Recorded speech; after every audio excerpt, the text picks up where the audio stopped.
সুপ্রিয় দর্শক আসসালামু আলাইকুম। সবাই কেমন আছেন? আমি আরজু। আজ আমি নিয়ে এসেছি জলপাইয়ের সস। এখানে আমি জলপাইয়ের সস তৈরি করার জন্য জলপাই নিয়েছি এবং এখানে পানি নিয়ে সম্পূর্ণ জলপাইগুলো আমি ধুয়ে নেব। টকঝাল মিষ্টির জলপাইয়ের এই সস আপনি যে কোনো খাবারের সঙ্গেই খেতে পারবেন, যেমন ভাত, রুটি, পাউরুটি, তারপরে অনেক রকমের আইটেম আছে, এগুলো সম্পূর্ণটা দিয়ে আপনি এগুলো খেতে পারবেন। খুবই কিন্তু ভালো লাগে এই জলপাইয়ের সসটা। অনেকেই তো আমরা খেয়েছি টমেটোর সস, এবার জলপাইয়ের সসটা একটু খেয়ে দেখেন, খুবই ভালো লাগবে। একটু আমার মতো ট্রাই করে দেখবেন। এখানে আমি প্যানে পানি নিয়েছি, এরপরে এখানে সেদ্ধ করার জন্য জলপাইগুলো আমি দিয়ে দিচ্ছি। এরপরে আমি এখানে কিছুটা কাঁচামরিচ, পেঁয়াজ আর রসুন ছিলে রেখেছিলাম, সেটা আমি এখানে অ্যাড করে দিলাম। সম্পূর্ণটাই ভালোভাবে সেদ্ধ করার জন্য আমি সম্পূর্ণটা একবারে অ্যাড করে দিলাম।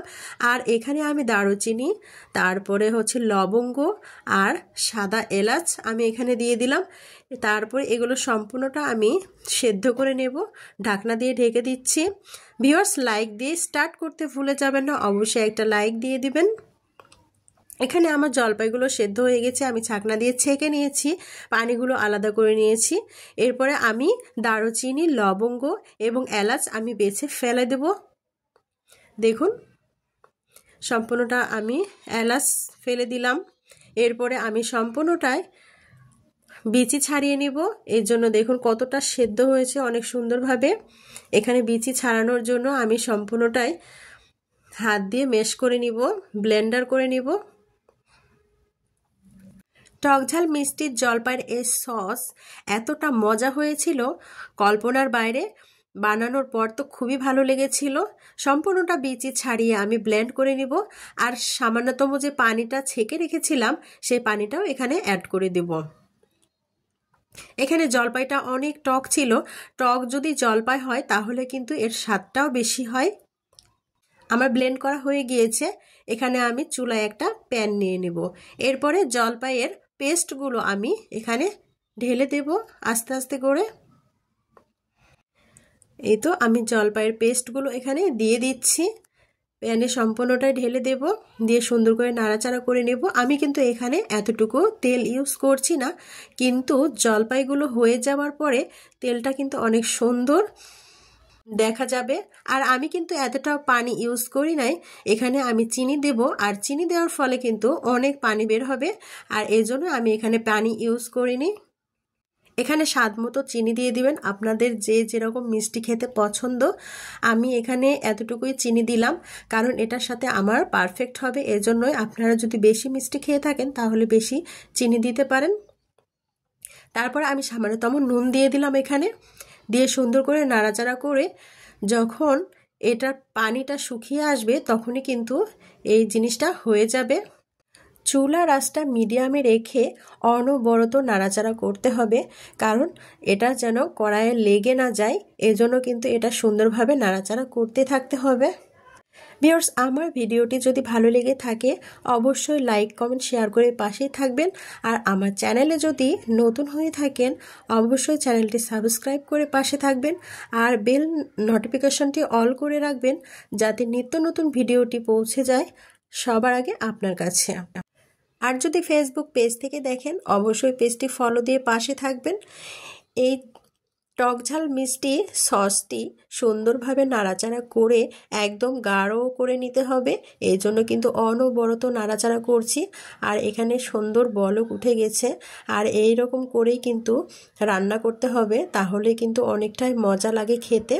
এখানে কিন্তু আমি শেষের দিকে ভিনেগার ইউজ করব। আর দেখুন বলকটা কি সুন্দর হয়ে উঠেছে। এরকম যখন হবে তখন কিন্তু সসটা একদম রেডি হয়ে যাবে। এরপরে আমি 2 চামচ ভিনেগার দেব এখানে, দিয়ে কিছুটা শুকনা মরিচ ভেজে রেখেছিলাম আর এটা গুঁড়ো করেছি, সেটা এখানে অ্যাড করব। শুকনো মরিচ 2 চামচের মতো আমি এখানে অ্যাড করেছি, দিয়ে সুন্দর করে নাড়াচাড়া করে নিতে হবে। নিয়ে এটাকে মিশিয়ে একদম পারফেক্টভাবে তৈরি করে নিতে হবে। এটা তৈরি করার পরে এতটাই ভালো লেগেছিল, খুবই ভালো লেগেছিল খেতে। এই যে দেখুন, আমি কিছুটা দেখিয়ে দিচ্ছি বাটিতে কতটা থিকনেসটা হয়েছে।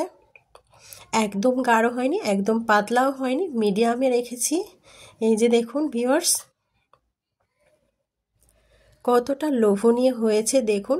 এতটুকুও কিন্তু তেল ইউজ করিনি, তারপরেও কিন্তু একদম তেলাক্ত অনেক সুন্দর একটা সস তৈরি হয়ে গিয়েছে।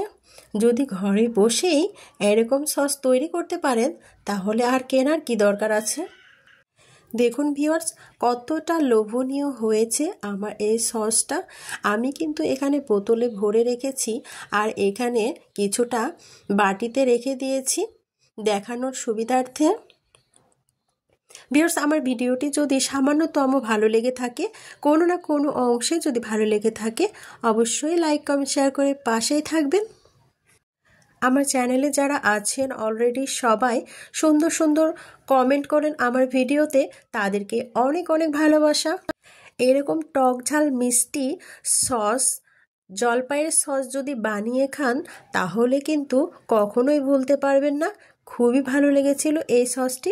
এই সসটি আপনি সব জিনিস দিয়েই খেতে পারবেন, ভাত, রুটি, চিকেন ফ্রাই, তারপরে হচ্ছে মাটন ফ্রাই, সব কিছু দিয়ে আপনি এটা ট্রাই করতে পারবেন। সবাই ভালো থাকবেন, সুস্থ থাকবেন। এ পর্যন্তই, আল্লাহ হাফেজ।